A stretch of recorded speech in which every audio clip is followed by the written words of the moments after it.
¿Qué tal? Sean bienvenidos a un nuevo video de mi canal.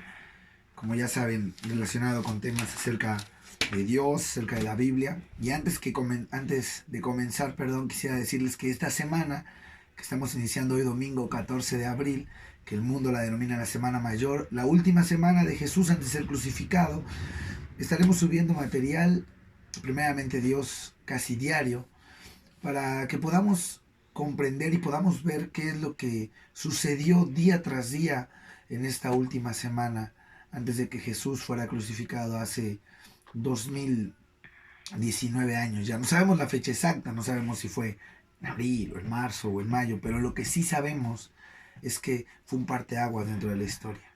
Y es un evento tan renombrado, es un evento tan importante dentro de la historia de la humanidad que incluso divide un antes y un después. Pero bueno, damos inicio a este primer tema de la Semana Mayor, de la Semana Santa. ¿Y cómo comienza esta semana? Y comienza el día domingo. Quisiera referirte que en el libro de Lucas capítulo 19, a partir del versículo 28, el escritor Lucas hace referencia a la última semana de Jesús sobre esta tierra. Comienza en el versículo 28 con la entrada triunfal y podríamos ir hasta el capítulo 24 en donde Jesús resucita según San Lucas, y ahí podemos ver la cronología día a día de cómo se suscitaron estos eventos.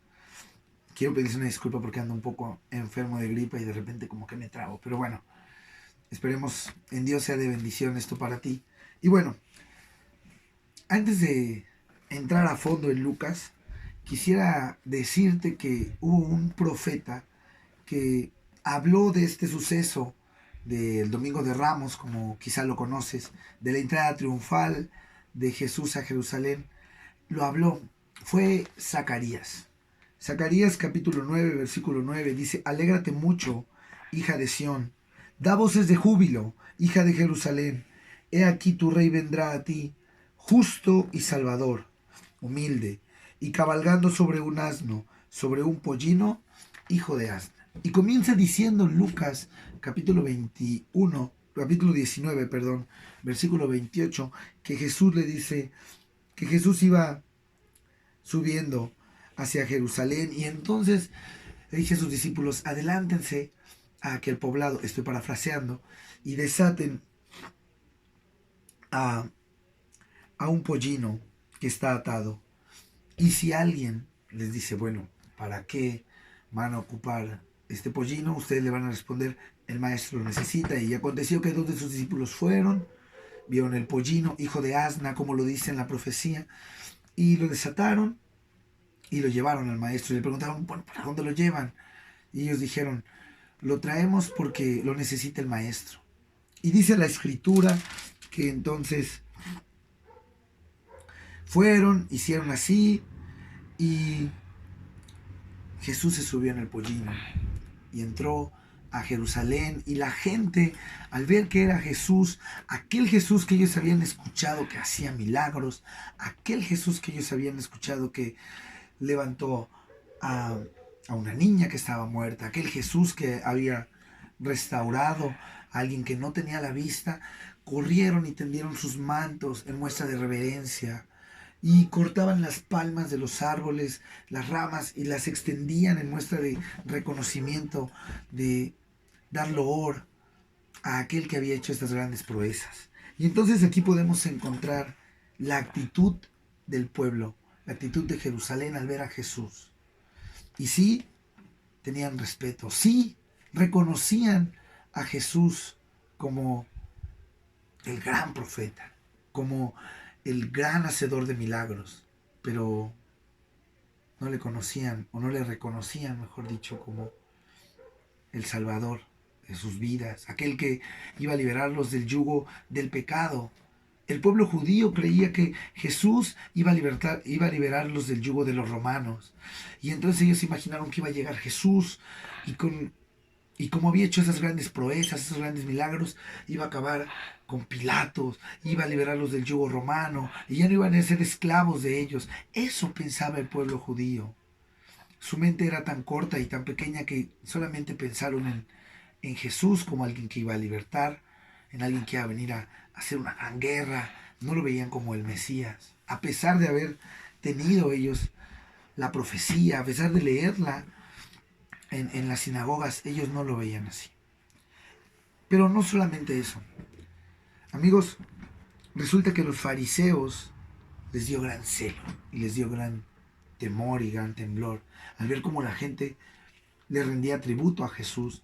Y según el versículo 48, 39, dice que los fariseos le dijeron a Jesús: Maestro, reprende a tus discípulos. Porque no cabe duda que aquellas personas que venían con Jesús, que le veían, habían escuchado, habían visto, habían sido partícipes de las grandes obras de Jesús. Quizá algunos de ellos fueron alimentados en el gran milagro, cuando Jesús alimenta a 5,000 personas. Quizá a algunos de ellos les tocó ver cuando le dijo al joven: tus pecados te son perdonados, levántate y anda. Quizá a algunos de ellos les tocó ver y seguían a Jesús, quizá no por creer en Él como el Mesías, sino por los beneficios que les traía estar con Jesús: comida, milagros. Quizá por eso le seguían. Pero el maestro les contesta así: os digo que si estos callaran, las piedras clamarían. Y quisiera detenerme un momento en esto y tomarlo como un propósito o un tema o un versículo central dentro de esta lectura. En aquel entonces el pueblo vio a Jesús y pensó que los iba a libertar como, como un caudillo y les iba a quitar el yugo de los romanos. Tú y yo sabemos que Jesús vino a cumplir la profecía. Tú y yo sabemos que Jesús vino a dar su vida en la cruz y esto era parte del proceso antes de llegar a la cruz. Pero este domingo 14 de abril, este domingo de Ramos, este domingo en el cual recordamos la entrada triunfal de Jesús a Jerusalén, ¿tú qué le vienes a traer a Jesús? Quizá lleves una palma o quizá lleves un manto y se lo quieras ofrecer a Jesús. Pero sabes, quizá eso no sea suficiente. Sabes, Jesús dejó todo por dar su vida por ti en la cruz. Yo creo que nosotros lo que queramos dejar o lo que queramos darle a Jesús será lo mínimo a comparación de lo que Él dio por nosotros. Que este domingo de Ramos, que recordamos la entrada triunfal de Jesús a Jerusalén, que podamos venir o podamos recordar a Jesús y darle honra y gloria, porque Él dejó todo por venir por nosotros. El día de mañana subiremos un nuevo video acerca de lo que Jesús hizo, según la Biblia, el día lunes. Será muy interesante y espero contar con tu vista. Y si es de bendición para ti, si aprendes algo nuevo, compártelo con tus amigos, con tus familiares y deseo que Dios te bendiga mucho.